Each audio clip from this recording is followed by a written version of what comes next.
Today is September 16, 2024. My name is Rob Carr of Kalamazoo Right to Life, and this is Pro-Life Week. Well, a few things today. On Saturday, about 1:30 in the afternoon, a man with quite a long police record with an AK-47 was able to get onto Donald Trump's private golf course while the president was golfing. And fortunately, the Secret Service was able to spot him, and I guess he fled, but they caught him.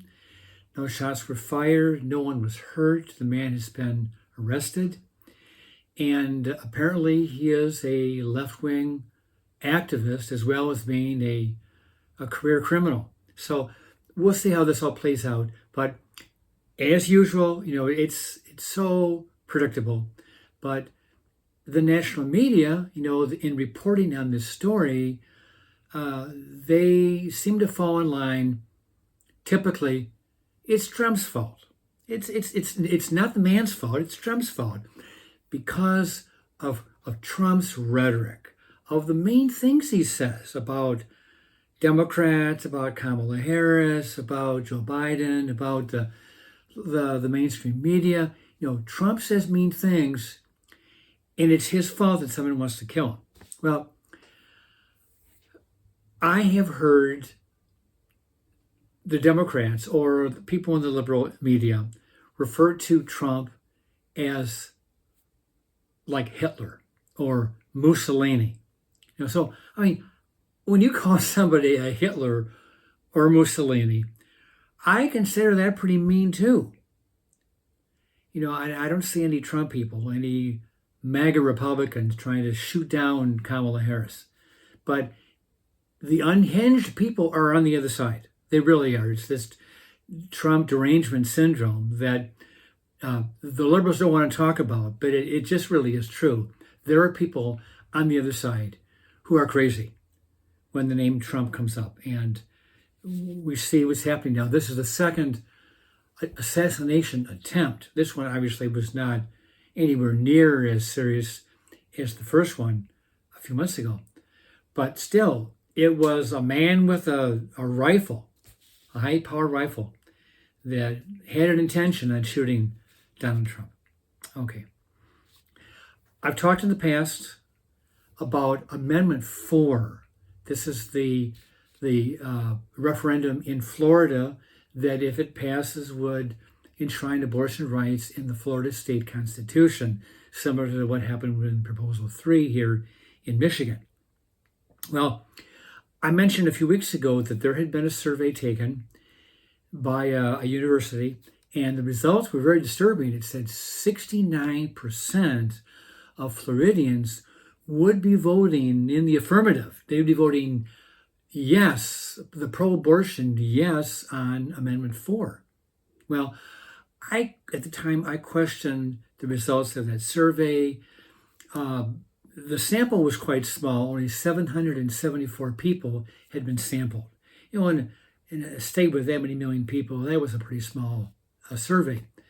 So I questioned its validity. Well, a new survey has just come out. Admittedly, it is by a pro-life polling firm. So you got to take that into consideration as well. But their sample was quite a bit larger, 1,745 people. So it's not, a huge sample, but it's well more than double of what the other one was, 1,745. And this survey says that 57% of Floridians are going to vote yes on proposal or on Amendment 4. Now, that's still a disturbing number. 57% is still an overwhelming majority. But the good news is that according to Florida law, state law, if you're going to have a referendum that is a constitutional change amendment, not just a regular referendum, but one that actually changes the state constitution, you need 60% support for it to pass. And if they're at 57%, they're below that 60% threshold to win. So that's good news. That's good news. There's an aside to this story. The Florida Deputy Secretary of State for Legal Affairs has begun an investigation into claims of illegal petition forms and voter fraud. Some pro-life voters in Palm Beach County claim that their signatures were forged on the original petition forms.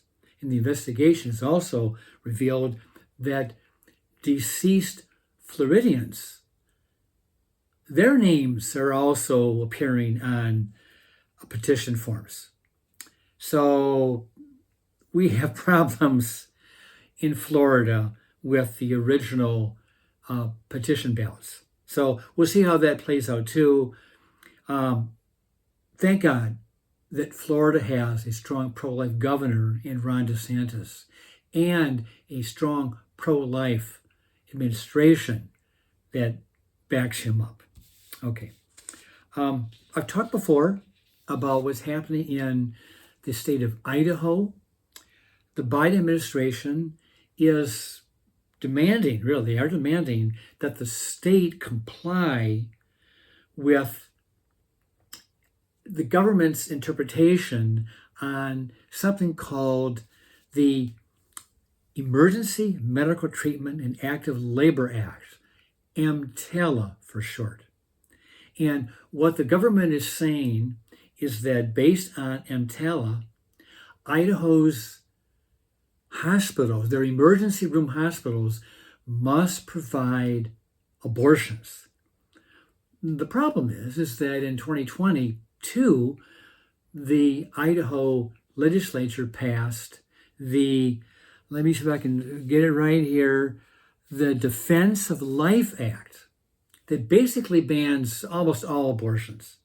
Well, the state is claiming that their Defense of Life Act supersedes this federal EMTALA policy. And it went before the U.S. Supreme Court, and the court declined actually to hear the case, and they sent it back to the Ninth Circuit Court of Appeals for further consideration. And last Friday, the Idaho Attorney General filed a legal brief with the help of the pro-life group they're working with, Alliance Defending Freedom. They're appealing this whole case before the Ninth Circuit. And this is an interesting little sidebar here. Said Alliance Defending Freedom attorney John Birch, quote, both Idaho's law and EMTALA seek to protect the lives of women and their unborn children. It would, what the Biden administration's policy is they would wipe out state protections for women and children and force emergency room doctors to perform abortions. Under Idaho's law, doctors will continue to provide care to women experiencing ectopic pregnancies, miscarriages, and life-threatening conditions. We are urging the court to end the administration's unlawful overreach, this novel reinterpretation of what EMTALA really provides, and protect the people's freedom to preserve life, unquote. Now, I mentioned this, I bring up this quote by this John Birch from Alliance Defending Freedom. You may recall that John Birch, back in May, was Kalamazoo Right to Life's guest speaker at our Focus on Life dinner. And he is doing an amazing job with this organization, Alliance Defending Freedom. John Birch is a great pro-life attorney, and we were highly honored to have him speak at our dinner back in May. Okay, last item. I recently watched two debates on YouTube. They're really more like conversations than actual debates. Just discussions between a pro-lifer and a pro-choice or pro-abortion person. And I noticed a real disturbing, yet a consistent trend in both of these. The speakers were not the same people. But in each case, when the pro-abortion person was referring to the woman who is either going to have the abortion, or the woman who is pregnant and she's looking at her options, each time the pro-abortion person would refer to this pregnant woman as the pregnant person. The pregnant person this, the pregnant person that. And one time, the pro-lifer would say, "You mean the pregnant woman?" Well, the other person didn't respond. And one time, I think I counted 9 times, maybe 7 times, where the term pregnant person was used. And we know what's going on here. We just know what's happening. This is political correctness. We're living in a hyper-sexualized period. This transgender hysteria that has crept into our culture, that if you are a woman who thinks you're a man and you are pregnant, well, then that automatically means, because you're a man now, then men can become pregnant. Insanity is ruling in our culture right now. The people who are mad are running the zoo, and somehow we have to accept this. It is not a pregnant person. It is a pregnant woman, and that's just the way it is. Nothing earth-shattering, not rocket science, nothing shattering, just basic biology.